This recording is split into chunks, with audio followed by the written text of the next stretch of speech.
A Arábia Saudita é a maior força econômica do Oriente Médio, assim como o mais rico dos países árabes. Com uma população de 35 milhões de habitantes, seu PIB no último ano ultrapassou US$ 1 trilhão.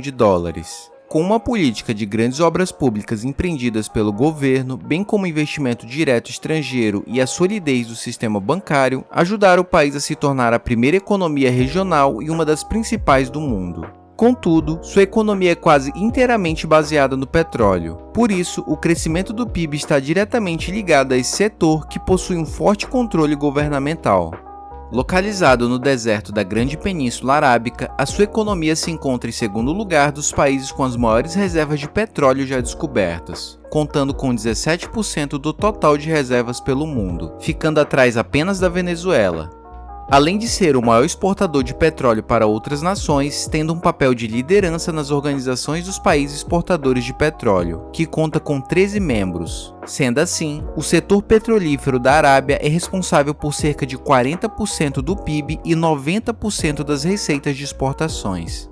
Nem sempre foi assim. A sua economia mudou drasticamente e passou por uma reformulação quando começou a exportar petróleo para o eixo durante a Segunda Guerra Mundial, crescendo exponencialmente. Hoje em dia, podemos dizer que a Arábia vem passando por mais mudanças em suas políticas econômicas. Uma dessas notáveis mudanças é o seu setor esportivo, que vem tomando espaço e recebendo investimentos gigantescos no mundo do futebol. Tudo isso faz parte de um grande projeto do governo para mudar a imagem do país, que envolve não só o mundo dos esportes, mas também toda a indústria de entretenimento. Para se ter ideia da dimensão, a Liga Árabe movimentou mais de 180 milhões de euros, ou seja, R$ 1 bilhão em contratações esse ano. Idealizado pelo príncipe Mohammed bin Salman, a estrutura de toda a estratégia é diversificar a economia, aumentar a participação do setor privado, reduzir o desemprego e, principalmente, não deixar o país à mercê da volatilidade do petróleo. Segundo o príncipe, a indústria esportiva, além de mudar a vida no reino, vai ampliar o entretenimento e fazer com que os saudistas gastem dinheiro dentro do país e não em outras regiões do Golfo, como ocorre atualmente. Com isso, o Fundo de Investimento Público é o principal fundo de riqueza soberano do país, e é através dele que o futebol vem recebendo tanto dinheiro para financiar mega contratações como vem acontecendo atualmente. Exemplo dessas contratações são jogadores como Cristiano Ronaldo, que joga pelo Al Nassr, e o camisa 10 Neymar, dono do terceiro maior salário do planeta, o equivalente a 160 milhões de euros por ano. Como já sabemos, o aporte inicial para o surgimento do Fundo Soberano veio do petróleo, que é o principal produto exportador da Arábia Saudita. Ocorre que o setor de entretenimento está longe de ser uma indústria previsível ou confiável para construir uma economia em torno de sua base. Eventos como as Olimpíadas e até mesmo a Copa do Mundo vêm se mostrando ineficazes para gerar resultados econômicos positivos para os países que acolhem esses eventos. No caso mais recente, Catar, país também do Oriente Médio que faz fronteira com a Arábia Saudita, sediou a Copa do Mundo. O evento principal manchou sua reputação no cenário mundial com controvérsias sobre os direitos e tratamentos dos trabalhadores, desde a construção dos estádios com situações análogas à escravidão, rigorosas leis e costumes locais que eram incompatíveis com as empresas ocidentais, discriminações generalizadas e até mesmo acusações de corrupção, com o Departamento de Justiça dos Estados Unidos indicando o pagamento de propina em assuntos relacionados à candidatura do Catar para a Copa de 2022. O caso veio à tona em meio ao FIFA Gate, a maior investigação da história sobre a corrupção no futebol.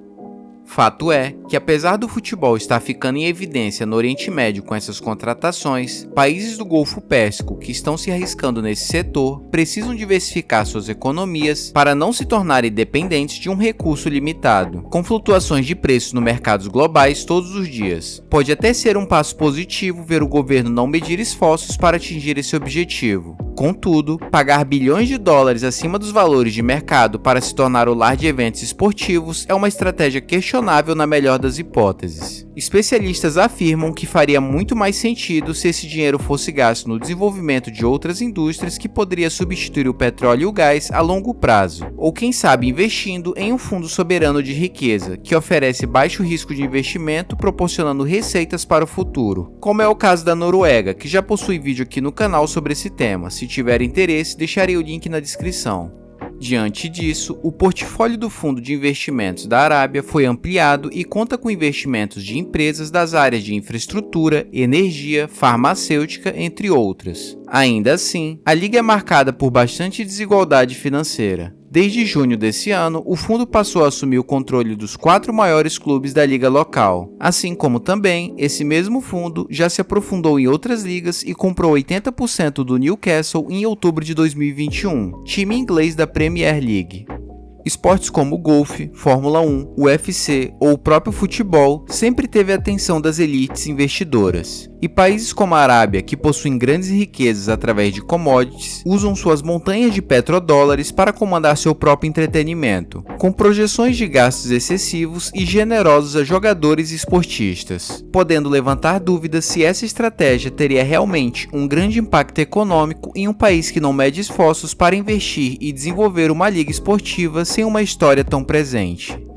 Os estados da Península Arábica, em particular Kuwait, Emirados Árabes e Arábia Saudita, têm seu próprio fundo soberano patrimonial que, em teoria, também provém de receitas do petróleo, que são ou deveriam ser usados para investir no futuro do estado. Mas ao contrário dos fundos da França, Noruega e até mesmo da China, os estados do Golfo têm sido amplamente criticados com suas operações, devido à falta de informações claras sobre onde esses fundos são destinados, com pouca ou quase nenhuma informação sobre onde eles investem, fora suas grandes compras de clubes e contratos bilionários que vêm atraindo a atenção do mundo.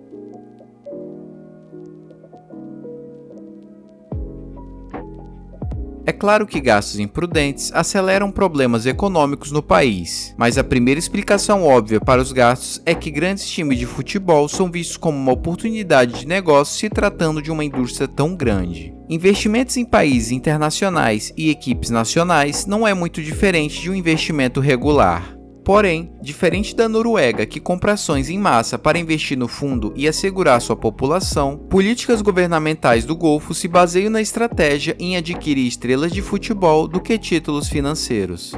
Seu governo não precisa prestar contas para a população que fica à mercê de uma pequena elite com interesses próprios. Não é difícil deduzir porque a Arábia não é modelo quando se trata de direitos humanos e tolerância. A Arábia Saudita continua a ser um dos poucos países do mundo que não aceitam a Declaração Universal dos Direitos Humanos da ONU. No país, isso inclui a posição extremamente desvantajosa das mulheres dentro da sociedade, assim como também um código penal que proíbe a homoafetividade, prevendo como pena máxima o apedrejamento e até mesmo a execução, não diferente do Catar, que sediou a última Copa.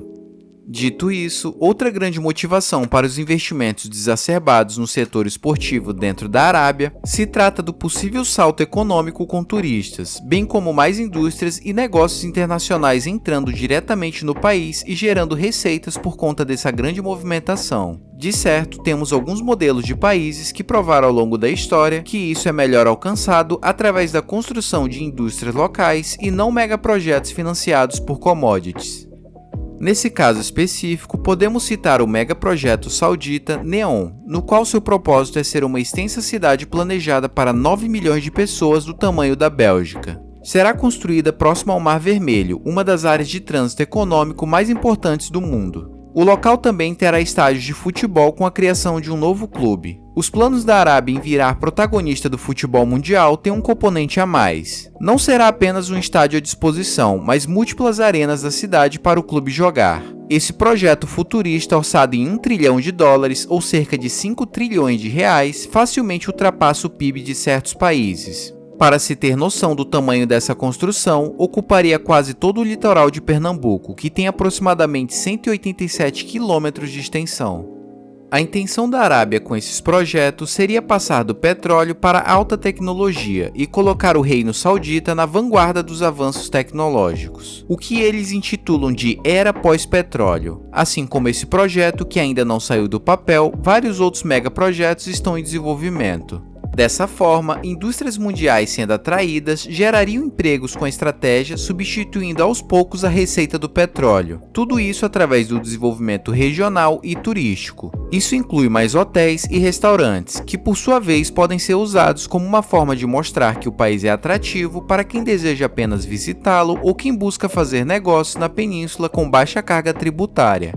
Em resumo, é muito improvável que algum dia a Arábia Saudita lucre diretamente desses acordos esportivos recordes. Mas na inevitável corrida contra o tempo que eles se encontram, gastar suas receitas em uma indústria que poderia acelerar sua transição para uma economia autossustentável é uma grande aposta. Usar o esporte para o desenvolvimento econômico não é novidade. Países autoritários sempre usaram grandes eventos esportivos para mostrar sua nação e seu povo em um cenário global, cobrindo seus verdadeiros problemas com grandes festividades. É uma prática tão comum que tem seu próprio nome, sport washing, que para países do Oriente Médio é uma valiosa ferramenta de marketing, ajudando a garantir o futuro de sua prosperidade econômica, desviando o foco de outras questões mais sérias que deveriam ser levadas em conta.